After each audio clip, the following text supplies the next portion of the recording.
Well, hello again, everybody. I'm Deb Sofield, and you're listening to my weekly podcast series called Encouragement for Your Life. Many of you know I'm a national speaker, trainer, and coach. I like to say I help people find their voice and learn to use it. I'm also a conference speaker on the topics of public speaking for your non-listening audience, presentation skills for the professional, and how to deal with the media and win. I also train on crisis communication. Many of my talks can be found on my website if you'd like to learn more. If your organization has an upcoming conference and you need a rock star keynote speaker, I hope you'll reach out at debsofield.com. I've got a number of books on the market: Speak Without Fear, Perfecting Your Platform, and Encouragement for Your Life. You can find some of my books on Amazon and Audible. My series, Encouragement for Your Life, is just on Amazon as it's 3 different volumes. All you have to do is go to Amazon, type in my name, Deb Sofield, all my books will appear. I've got a very powerful theme today, and it's interesting because it's happened again in the Carolinas. It's called Burned, and I hope you'll stay tuned. I'm Deb Sofield. Thanks for spending these next few minutes with me. Let's get started with today's show. I will never forget the day that my text message said, "Embers jumping over fire breaks. The mountain is on fire." I live in the Carolinas, and the water for my community and many of the surrounding areas relies on a natural water source that springs from deep inside the Carolina mountains into a private monitored reservoir within our secure watershed. And then the water is released to the plant where it's cleaned and piped into the community as safe, fresh, and clean drinking water. So when the text on my phone read, "Embers jumping over fire breaks, the mountain is on fire," I gotta say, friends, that was not the news I was expecting from an area that is our source of water. For more than a few months, it had been very dry in the Carolinas. You would think it would not be wise to build a campfire, but then again, as you well know, no one seems to think these days. Well, the campfire got out of hand. The firemen were called. It was late in the day, and by the next morning, we had a forest fire on the perimeter of the watershed, coming dangerously close onto our land. The angry rage and scope of the fire was unlike anything we'd ever seen. I am an elected commissioner of public works, i.e. the water system in my town. I love the job, and I've loved it ever since I served as the mayor appointee from my years on city council. Once I retired from city council, I ran for and won a seat on the water commission. I'm the first and only woman in over 128 years. I know the mountains. I know the water. I did not know the fire that had come over onto the watershed property. I have to say, I didn't really want to write about fire. I really didn't think it would be appropriate, and frankly, I wanted to write about something happy, like joy for the holidays and Happy New Year. But my mind kept going to the idea of fire and how, within minutes, it changes everything. So, putting aside my happy thoughts for the holidays, I want to tell you what I learned by walking through the fire-ravaged woods. I find the words associated with fire are so much a part of our psyche when we think about things that are bad in life and in love. However, if you step back and view the idea of fire from another place, you come to understand that in the forest, a fire is a chance for renewal.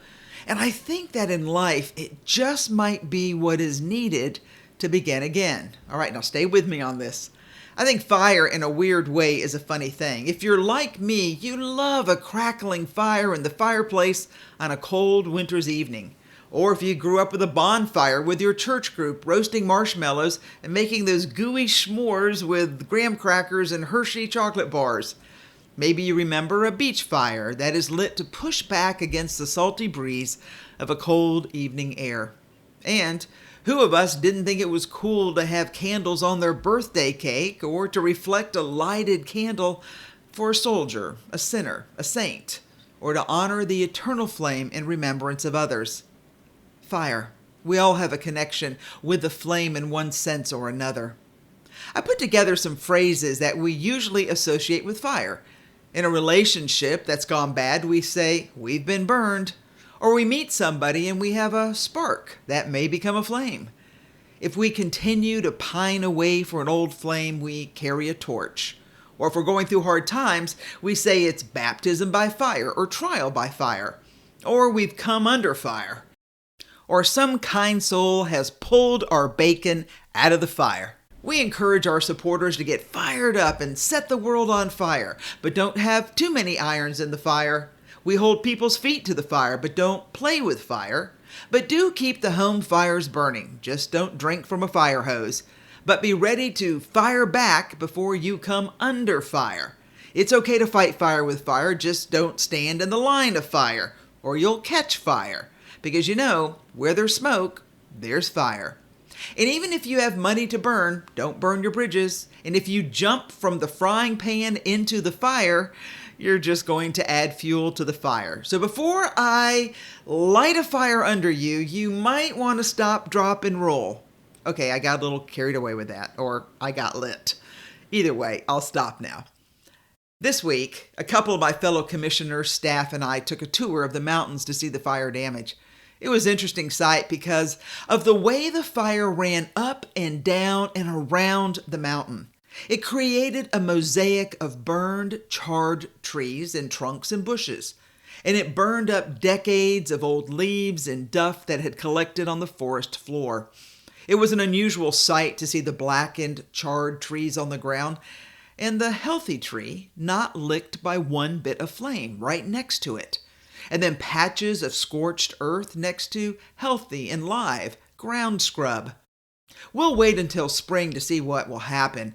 But what we know is that the years of dead matter have been burned up and are no longer weighing heavy on the forest floor. So now there's an opportunity for amazing new life to spring forth and bloom in a newly created space. New life from burned death.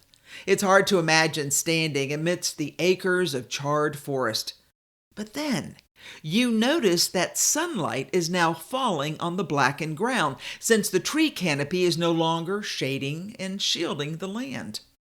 Now it's open to the light of the sun and the cold rain that was falling gently on the ground around us. It's not hard for me to make the leap from loss to life. You've seen it, I'm sure. Broken hearts that are completely scorched and seem to be dead, desolate, and deserted. Then, after a time, an unexpected little flicker of light finds a space to shine upon the brokenness and begins to warm the soul, which in turn allows a little bit of new growth to stretch for the sky and a chance for life, or dare I say love, to begin again. History and nature are on our side with the promise of new life. And with that as my theme, let me share with you a few observations from my time in the mountains and the cold, wet, rainy, freezing, windy afternoon with my fellow commissioners and staff. Trust me on this, sometimes you have to clean out the undergrowth that is holding you back from being who you are meant to be. It is a painful process, but so desperately needed to create the space for a new opportunity. One thing I learned about the fire was the loss of mountain laurel, only to find out that it is healthy to have it thinned out or it will completely overgrow and crowd out other plant life. To see the leaves of this familiar mountain bush burn brown and shrivel up, and to see the roots burn to ash was surprising. But within days, the space that was left by its absence was open and light. This spring, it will be exciting to see what the ground will bring forth now that it can breathe and see the light and accept the rain. The second thought I had from the fire was this. You have to have enough faith to believe that once all is lost, by human standards, nature steps in to regenerate. Life will take root and blossom again, and we will understand that by scorching the undergrowth, newly uninhabited lands provide a new place for the birds and other insects and animals to make their nest, forage their food, or camouflage themselves for protection from other predators that call the mountain home. Finally, I learned not to be saddened by the charred trees and leaves, because that's what is needed to provide the nutrients for new life to begin.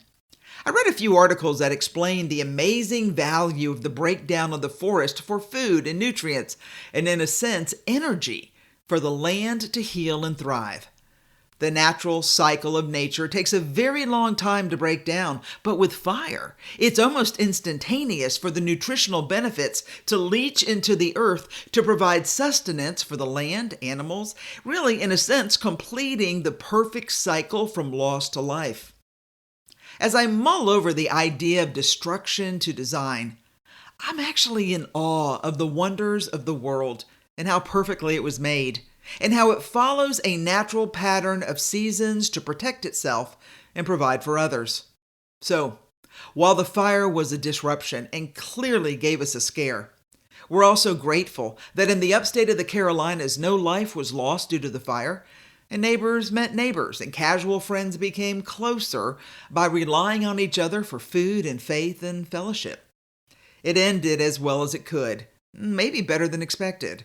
Because the one thing we learned is that the rivalry and relations that could not be built by the light of day were ultimately forged by the flame of the fire. The spring will be a telling sign of the future of our watershed and mountain land, with new space for plant growth, animal habitat, nutritional benefits for the land. And it's all because we lost. We lost acres of land burned up by the fire. But we believe, and in the end, that the land will produce an opportunity for everything to begin again, renewed. So friend, hear me. If you feel like you've been burned and your life is a charred path of scorched earth with little to nothing left, please don't despair.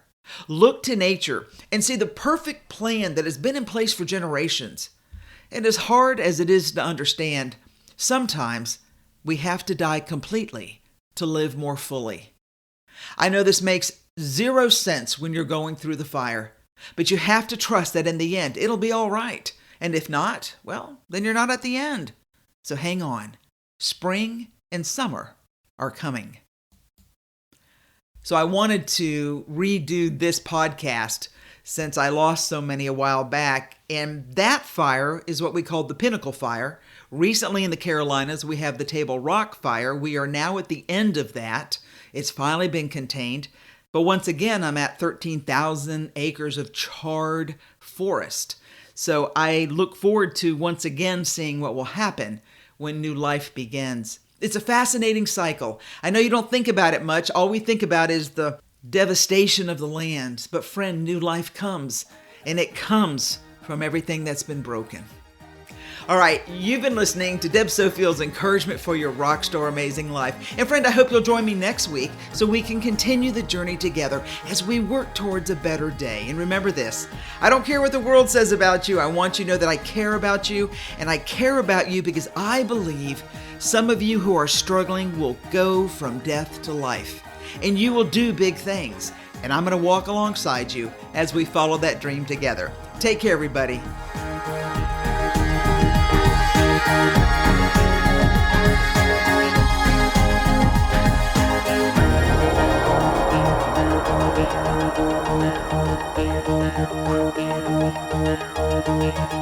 Thank you.